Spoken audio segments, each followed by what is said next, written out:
be able to Oh, hold look. it far enough. Yeah. Cool. That's We us. had one of our listeners made that for us. Isn't that That's cool? nice.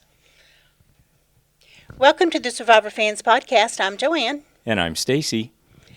That's good. All right. And I'm Shambo. Are we starting Yeah, for yeah. real now? Yeah, Okay, this this is for real. You want me to do that? I thought we were for real. Oh my God, you guys are funny. Welcome to the Survivor Fans Podcast. I'm Joanne. And I'm Stacy. And we're here with Shambo. Thanks for And I'm speaking with Shambo. us. Thanks for speaking with us today, Shambo. No problem. So, how were you chosen to be on Survivor? I sent a video in. I was messing around one day and threw some hiking boots and my combat boots on and shorts and tank top and put a bandana on and got on my big Harley. And I'm like, Survivor, you've let me down severely. You've never had a former woman Marine Corps sergeant on your television show. Just started giving them my resume.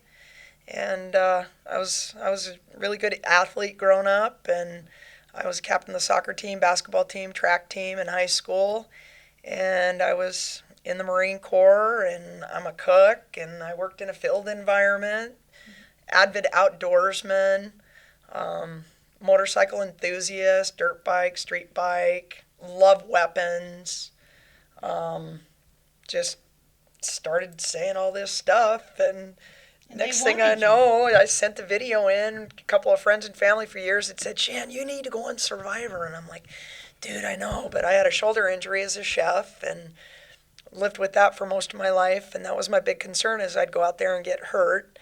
And I went out there. I did get injured, which I can't really give you the details of, but I stayed in the game from day 14 through 36 with an injury. And it was the hardest thing I've ever done in my life, bar none. And it wasn't the competitions. It wasn't the lack of food. It wasn't the lack of water. It was freezing. It's the hypothermia. That was the absolute hardest thing for me. And not being around, not feeling safe as far as, like I'd crawl in the Shambo shack at night, and I had a giant crab that lived in there. And one night I got bit in the cheek by a skank, those little black lizards you guys see us eating. Yeah. I mean, you're always kind of on edge, and when you're freezing, it really kind of breaks you down, being that hypothermic, because I had no body heat to keep me warm, because I lived independent in the Shambo shack. The rest of my tribe's 300 yards away in their hut, all huddled up together. So, did you think that isolating yourself like that would cause you problems in the game? I anticipated that I would get a little rift back from, not huddling up with everybody, but by the same token, building a Shambo shack enabled us to have dry firewood, because my palm fronds on the inside of the Shambo shack is what I would strip every morning, 5 o'clock, go down, and I'd start the fire every single solitary day, except for the 6 days that I was at Foa. I'm the one that built the fires every single solitary day. So were you a fan of the show before you got on it? Oh my God, yes. Oh, excellent. Yeah, Hunter and Rupert, my all-time 2 favorite survivors, because I strongly identified with both of them. And it's crazy looking back on it now. I can't even believe I'm on Survivor. I watch it on Thursdays and I'm like, oh my God, because it's surreal, because it was something that was kicked around for several years, and then when I made a plan and started working out, I lost about 70 pounds 3 years ago or 2 years ago. And then, I was working out 3-4 hours a day. My entire energy was focused on getting healthy, getting in shape, getting my shoulders strong enough to go on this show. And I'm on Survivor. Isn't that weird? That's awesome. It's crazy. Awesome. Yeah. But so did you just send in the one tape? You prepared all those years and just sent in? You applied just once and then got on? I sent the video in on the Harley, just being Big Mouth Shannon, and I got a call like 3 days later.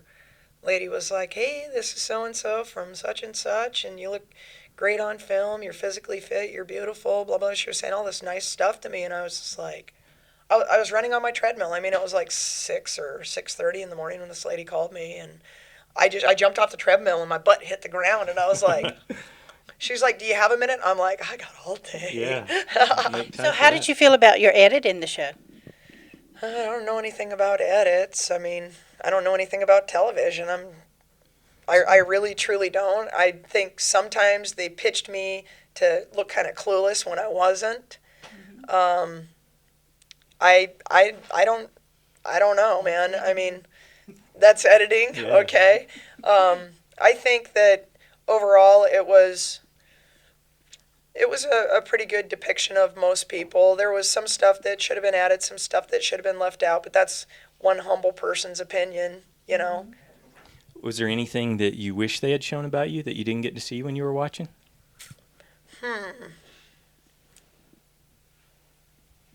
Yeah, Schmergen Brawl. There was this one scene in the Schmergen Brawl. Kelly and Laura were on my team, and the other three little girls on the other team on Foa Foa. And it was like, we needed like 1 point, and I think it was like 8 to 9 or something like that. And I said, you guys, I'm diving on them. I'm taking them all out. I said, Laura, get those balls, get them to Kelly. So Kelly was, I mean, I literally took all three of those girls down in like a rugby-style tackle. Ashley, Natalie, and Liz, I absolutely creamed all three of them in one fell swoop. I was really hoping that was going to be shown, because that was kind of a stunning moment for me, being 45 years old in a full body contact 2.5 hour competition. Excellent. Yeah. It was- So you and Dave both had a good moment there. He said he hit Russell so hard he made him throw up. I don't know. I didn't see Russ throw up. Oh, okay. Dave was brutal in that competition for being a pretty slight guy. Yeah. He did a really good job. Eric, I mean, it was the most brutal physical competition I have ever personally witnessed in my entire life. Yeah. If they sold that thing uncut, somebody'd be a millionaire.